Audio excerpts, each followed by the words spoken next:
Good morning, students. Today I am going to discuss the next chapter. This is 3D geometry, which is very important for your coming board examination. And today I am going to take the first topic from your NCERT book, and this is vectors. Vectors के बारे में जो science stream वाले students हैं वो जानते हैं, लेकिन जो कॉमर्स स्ट्रीम वाले हैं उनके लिए मैं थोड़ा सा बताऊं। सबसे पहले हमने इसमें जो टॉपिक्स कवर करने हैं वो वेक्टर्स के बारे में आपको बताया जाएगा। फिर representation of vectors, representation of vectors. इसके बाद हम बात करेंगे, जब हम रिप्रेजेंटेशन ऑफ वेक्टर्स आपको बताएंगे तो इसके बाद हम बात करेंगे direction cosines and direction ratios की, और इसके बाद टाइप्स ऑफ वेक्टर्स हैं, और टाइप्स ऑफ वेक्टर्स के बाद हम बात करेंगे, एक टॉपिक इसमें रह गया हमारा, यहाँ पर थर्ड नंबर पर हमारा आ जाएगा पोजीशन वेक्टर्स, और उसके बाद हम बात करेंगे फ्री वेक्टर्स के बारे में। ये हमारा इंट्रोडक्शन पार्ट है जिसमें हमने वेक्टर्स के बारे में समझना है। वेक्टर्स क्या होते हैं, वेक्टर्स को कैसे रिप्रेजेंट किया जाता है, पोजीशन वेक्टर क्या होते हैं, डायरेक्शन कोसाइंस और डायरेक्शन रेशियोज वेक्टर्स के क्या होते हैं, टाइप्स ऑफ वेक्टर्स कितने होते हैं, और फ्री वेक्टर्स के बारे में आपको बताया जाएगा। सबसे पहले हम बात करते हैं वेक्टर के बारे में। वेक्टर क्या है? क्लास 10th में आप लोगों ने फिजिक्स में पढ़ा है। वेक्टर्स का मतलब, वेक्टर एक फिजिकल क्वांटिटी होती है हमारी। वेक्टर्स आर फिजिकल क्वांटिटीज जिनको रिप्रेजेंट करने के दो तरीके होते हैं। एक इसमें कहा जाता है स्केलर क्वांटिटी और दूसरी होती है वेक्टर क्वांटिटी। वेक्टर क्वांटिटी का मतलब जहां पर आपको मैग्नीट्यूड के साथ डायरेक्शन की जरूरत हो, और जहां पर केवल मैग्नीट्यूड की जरूरत हो उसको हम स्केलर क्वांटिटी कहते हैं। जैसे टाइम एक स्केलर क्वांटिटी है, क्योंकि इसको रिप्रेजेंट करने के लिए केवल मैग्नीट्यूड, यानी अगर आपसे पूछा जाए टाइम क्या है तो आप कहेंगे, जैसे अभी हम बात कर रहे हैं सुबह के 9 AM हो रहा है, तो इसमें डायरेक्शन की जरूरत नहीं होती है। या हम वेट की बात करें, अगर हमें वेट बताना हो, आपको आपका वेट पूछा जाए तो आप कहेंगे 40 किलोग्राम है या 60 किलोग्राम है। इस तरीके से आप किसी क्वांटिटी को बताने के लिए केवल अगर आप किसी यूनिक टर्म का यूज करते हैं तो वो मैग्नीट्यूड कहलाएगा। और मैग्नीट्यूड के साथ डायरेक्शन की बात करें, जैसे वेलोसिटी है, आप चल रहे हैं किसी स्पीड से, तो एक फिक्स डायरेक्शन भी होगी। ऐसा नहीं कि आप कहीं भी जा सकते हैं। अगर मान लीजिए यहाँ से आपको लाल कुआं जाना है तो सीधी सी बात है कि अगर आप स्कूल से लाल कुआं की डायरेक्शन में जब तक नहीं जाएंगे तो लाल कुआं नहीं पहुंचेंगे, यानी साउथ डायरेक्शन में आपको जाना पड़ेगा तभी आप लाल कुआं पहुंचेंगे। अगर हल्द्वानी आपको जाना है तो आपको you have to move in the north direction. तो एक तो क्वांटिटी है भाई 10 किलोमीटर लंबा है, ये मैग्नीट्यूड हो गया, और डायरेक्शन आप बता रहे हैं नॉर्थ। तो इस तरीके से हम वेक्टर्स को समझते हैं कि vectors are physical quantities which is divided into two parts, one is scalar and another is vector. Vector means when we require the both magnitude and direction, and if we are representing vectors in the scalar form, that means we required only the magnitude. This is our first topic. Now we are move to the next one. This is representation of vectors. Representation of vectors. Vectors को represent करने का तरीका क्या होता है? वैसे अगर हम जनरली देखें तो वेक्टर्स क्या होती हैं? डायरेक्टेड लाइंस होती हैं। Vectors are directed lines only. ये हमारी डायरेक्टेड लाइंस होती हैं, यानी कहने का मतलब है किसी डायरेक्शन को रिप्रेजेंट करती हैं। ये जैसे मान लीजिए ये ए पॉइंट हो गया, ये बी पॉइंट। ए पॉइंट को यहां पर कहा जाता है इनिशियल पॉइंट, ये इसका इनिशियल पॉइंट कहा जाता है, और बी पॉइंट को कहा जाता है टर्मिनल पॉइंट, ये इसका टर्मिनल पॉइंट कहा जाता है। अगर इसको रिप्रेजेंट करना हो तो ए बी ऐसे लिखेंगे और इसकी डायरेक्शन ऐसे हो जाएगी। या मान लीजिए दूसरा वेक्टर मैंने इस तरीके से लिख दिया, ये ए है, ये बी है, सॉरी इसके हम नेम चेंज कर देते हैं, ये बी है और ये ए है, और इसको रिप्रेजेंट करना हो तो बी है। इनिशियल से टर्मिनल की ओर वेक्टर्स को लिखा जाता है। दूसरा तरीका ये भी होता है, अगर मैं इसको ऐसे भी लिख सकता हूं, तो ये जो वेक्टर ए लिखा हुआ है यहां पर, ये मैग्नीट्यूड को रिप्रेजेंट करता है। मैग्नीट्यूड, ये मैग्नीट्यूड, अगर खाली किसी वेक्टर एरो के ऊपर ऐसे वेक्टर ए लिखा हुआ है, दैट मींस कि ये इसके मैग्नीट्यूड यानी लेंथ को बता रहा है, लेंथ को बता रहा है। मैग्नीट्यूड का मतलब लेंथ से है। तो दो तरीके हैं, या तो आप ऐसे वेक्टर को रिप्रेजेंट करेंगे या ऐसे वेक्टर को रिप्रेजेंट करेंगे। रिप्रेजेंटेशन ऑफ वेक्टर्स है। Now pause the video and note it down it. Now the third topic is position vector. ये बहुत ही इंपॉर्टेंट है, लगातार यूज होगा आपकी पूरी 3D में। पोजीशन वेक्टर क्या है? देखो, जब हम पोजीशन वेक्टर की बात करते हैं तो पोजीशन वेक्टर जनरली हमारे पास स्पेस में किसी पॉइंट को रिप्रेजेंट करता है। कैसे? 3D ज्योमेट्री को अगर आपको प्लेन पर दिखाना हो तो इस तरीके से दिखाते हैं।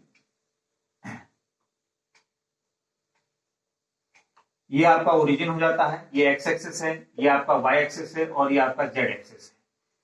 यहां पर कोई पॉइंट है, सपोज करो ये पॉइंट पी हो गया आपके पास, जिसके कोऑर्डिनेट्स x, y, z। इस x, y, z का मतलब है कि यहां पर इसकी लेंथ x है, किसी वेक्टर की लेंथ x है, y एक्सिस पर y लेंथ है और z एक्सिस पर इसकी लेंथ क्या है? z है। और ओरिजिन के जो कोऑर्डिनेट्स होंगे वो 0, 0, 0 होंगे। तो पोजीशन वेक्टर का मतलब है कि ओरिजिन से पॉइंट P के बीच की जो डिस्टेंस है उसको रिप्रेजेंट किया जा रहा है। यानी point P, x, y, z ये यूनिक पॉइंट्स होंगे, यानी इनकी कोई वैल्यू आपको दी होगी, स्केलर क्वांटिटीज होंगी, जैसे 1, 2, 3। ये पोजीशन वेक्टर के क्या हो गए? स्केलर क्वांटिटीज हो गई। इसको रिप्रेजेंट करने का तरीका होगा वेक्टर OP। और अगर इसको मॉडुलस में ले लिया जाए तो इसका मैग्नीट्यूड जनरली हम R से रिप्रेजेंट करते हैं, वेक्टर R। इसको वेक्टर R से भी रिप्रेजेंट कर दिया जाता है। तो वेक्टर R इक्वल टू हमारे पास हो जाता है √x² plus y² plus z²।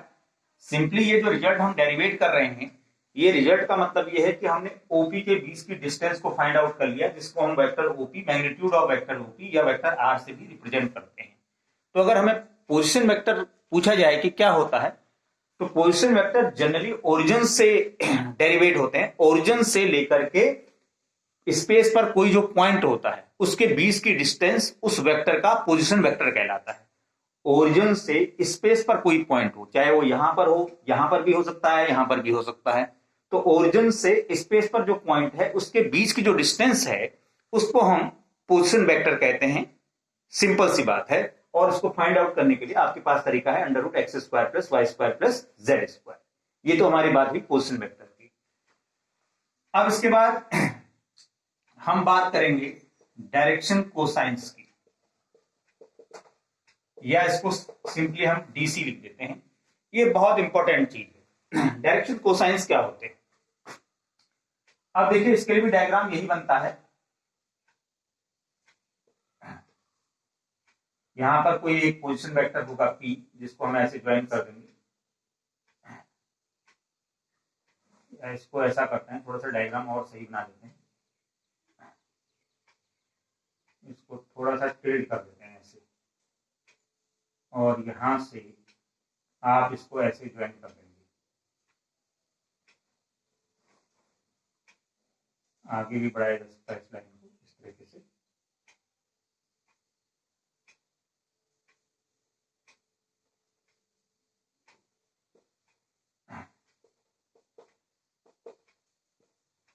ये आपका x एक्सिस हो गया, ये y एक्सिस हो गया, ये z एक्सिस, और यहाँ पर मैंने कोई पॉइंट A ले लिया। इसके coordinate simply x, y, z ही होते हैं। अब देखिए, यहां पर x एक्सिस इस OP के साथ ये एंगल बना रहा है, जरा गौर से देखेंगे आप लोग, ये अल्फा हो गया। y एक्सिस के साथ OP ये एंगल बना रहा है, जिसको मैंने बीटा ले लिया, और z एक्सिस के साथ ये एंगल बना रहा है गामा। तो ये अल्फा, बीटा, गामा, ये कहलाते हैं हमारे डायरेक्शन एंगल्स। इनको डायरेक्शन एंगल्स कहा जाता है। और इन डायरेक्शन एंगल्स के अगर कॉस ले लिए जाए, यानी कॉस अल्फा ले लिया जाए, कॉस बीटा ले लिया जाए और कॉस गामा ले लिया जाए, तो ये कहलाते हैं डायरेक्शन कोसाइंस। सिंपल सी बात है। दोबारा से मैं इसे रिपीट कर रहा हूं। एक्स एक्सिस, वाई एक्सिस और जेड एक्सिस पर OP alpha angle, beta angle और गामा एंगल फॉर्म करता है। Alpha angle OP X axis के साथ बना रहा है, beta angle OP Y axis के साथ बना रहा है, और OP जेड एक्सिस के साथ गामा एंगल बना रहा है। इनको डायरेक्शन एंगल कहा जाता है। और इन डायरेक्शन एंगल्स के कोसाइंस ले लिए जाए तो उनको डायरेक्शन कोसाइन कह दिया जाता है। ये तो हमें समझ में आ गया कि डायरेक्शन कोसाइंस क्या होते हैं। जैसे बार डायरेक्शन एंगल्स के कोसाइंस ही डायरेक्शन कोसाइंस कहलाते हैं। अब इनकी वैल्यूज को कैसे फाइंड आउट किया जाएगा, इनकी वैल्यूज को कैसे फाइंड आउट किया जाएगा, ये आपको इमेजिन करना है कि अगर इसको अगर हम रफली डायग्राम बनाएं तो रफली डायग्राम कुछ इस तरीके से बनता है इसका। ये इसको आगे बढ़ा दीजिए, ये आपकी एक्स एक्सिस वाली लाइन है, पॉइंट ए है, और ये आपका पोजीशन वेक्टर पी हो गया, ओ से पी तक, इस तरीके से, जिसको हम वेक्टर आर से रिप्रेजेंट करते हैं। और ये क्या हो गया हमारे पास एक्स, ये एंगल है अल्फा। अब देखिए यहां से अगर कॉस अल्फा की वैल्यू आपको निकालनी है तो कॉस अल्फा क्या हो जाएगा, X over modulus R. Modulus R इसलिए ले रहे हैं क्योंकि जाहिर सी बात है कुछ ना कुछ क्वांटिटी होगी। मॉडुलस आर का मतलब है ये जो आप निकाल रहे हैं, under root X square plus Y square plus Z square. ऐसी कॉस बीटा निकालेंगे तो वाई ओवर मॉडुलस आर हो जाएगा, और कॉस गामा निकालेंगे तो जेड ओवर मॉडुलस आर हो जाएगा। इस तरीके से डायरेक्शन कोसाइंस को फाइंड आउट किया जाता है। कॉस अल्फा की value x over modulus r, cos beta की value y over modulus r, और कॉस गामा की value z over modulus r. Now pause the video and note it down. Direction ratios, अब हम बात करते हैं direction ratios क्या होते हैं। ये कहता है कि direction ratios are numbers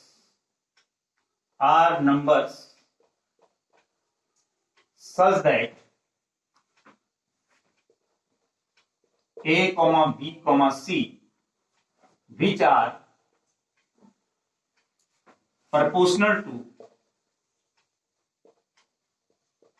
their direction cosines. Direction ratios real numbers होते हैं A, B, C जो डायरेक्शन कोसाइंस के प्रोपोर्शनल होते हैं। एक चीज और यहां पर रह गई, एक तो ये हो गया कि डायरेक्शन कोसाइंस को हम कॉस अल्फा, कॉस बीटा और कॉस गामा से रिप्रेजेंट करते हैं। दूसरा, इसको एल, एम और एन से भी रिप्रेजेंट किया जाता है। यानी दो तरीके हैं, cos alpha, cos beta, cos gamma भी डायरेक्शन कोसाइंस होते हैं। एल, एम, एन भी आपके डायरेक्शन कोसाइंस होते हैं। एल, एम, एन यहां पर आपकी स्केलर क्वांटिटी है, जबकि ये वेक्टर क्वांटिटी आएगी। ये दोनों में फर्क है। ऐसे यहां पर अगर हमारे पास ए, बी, सी अगर रियल नंबर हैं जो किसके प्रोपोर्शनल होते हैं, डायरेक्शन कोसाइंस के प्रोपोर्शनल होते हैं, तो डेफिनेशन के अकॉर्डिंग हमारे पास क्या हो जाएगा, a upon l, b upon m, c upon n किसी कांस्टेंट के इक्वल हो जाएगा। डायरेक्शन कोसाइंस की डेफिनेशन के according a upon l, b upon, ये देखिए डायरेक्शन रेशियो है, ये रियल नंबर है, ये डायरेक्शन कोसाइन है, ये रियल नंबर है, ये डायरेक्शन कोसाइन है, ये रियल नंबर है, ये डायरेक्शन कोसाइन है, और इन सब की वैल्यूज किसके इक्वल आएगी, के इक्वल आएगी। इसलिए इनको क्या कहा जाएगा, डायरेक्शन रेशियो कहा जाता है। और अगर इसको हम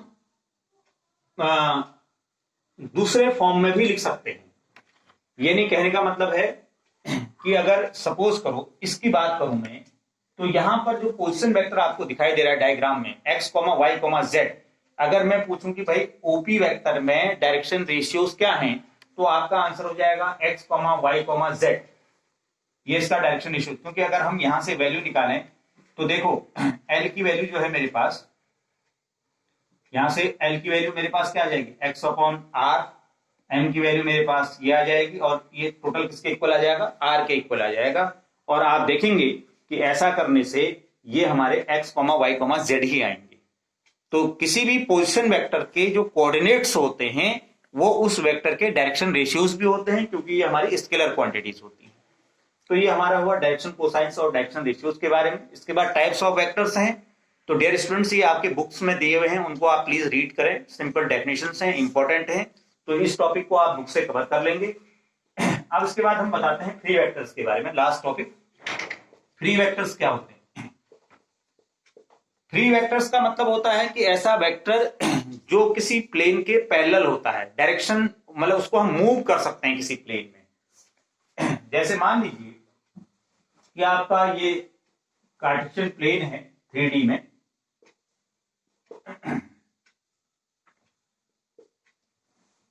तो आपने एक वेक्टर यहां पर लिखा ए वेक्टर, इसको उठा करके मैं इसकी डायरेक्शन को चेंज किए बगैर इसको यहां भी ले जाऊंगा और ये वेक्टर इसके पैरेलल होगा। तो फ्री वेक्टर्स का मतलब ऐसे वेक्टर्स जो प्लेन के पैरेलल होते हैं और उनको कहीं भी प्लेन में मूव किया जा सकता है बगैर डायरेक्शन चेंज किए हुए, तो ऐसे वेक्टर्स को फ्री वेक्टर्स कहा जाता है। जैसे वेक्टर ये यहां पर है, इस वेक्टर को मैं चाहूं तो यहां भी ला सकता हूं, लेकिन इसकी डायरेक्शन को चेंज नहीं करना है। साथ में यहां पर जब आप लाएंगे इसको तो वो इसके पैरेलल भी होना चाहिए। तो इस तरह के वेक्टर्स को हम क्या कहते हैं? फ्री वेक्टर्स कहते हैं। तो अब आप लोग को करना क्या है, ये सारी चीजें जो मैंने इसमें डिस्कस की हैं इसको आपने अपने शेयर नोटबुक में करना है। इसके बेसिक कॉन्सेप्ट हैं। अगले वीडियोस में मैं आपको फिर एक्सरसाइज से रिलेटेड कुछ और क्वेश्चंस, क्योंकि अभी इसमें बेसिक चीजें हैं वेक्टर्स के बारे में जो अभी हमने डिस्कस करनी है। इसके बाद प्रोजेक्शन ऑफ वेक्टर्स है और उसके बाद सेक्शन फॉर्मूला है, डिस्टेंस फॉर्मूला है। ये सारी चीजें लेटर ऑन हम डिस्कस करेंगे। Thank you to all to watch the video. Take care, good bye.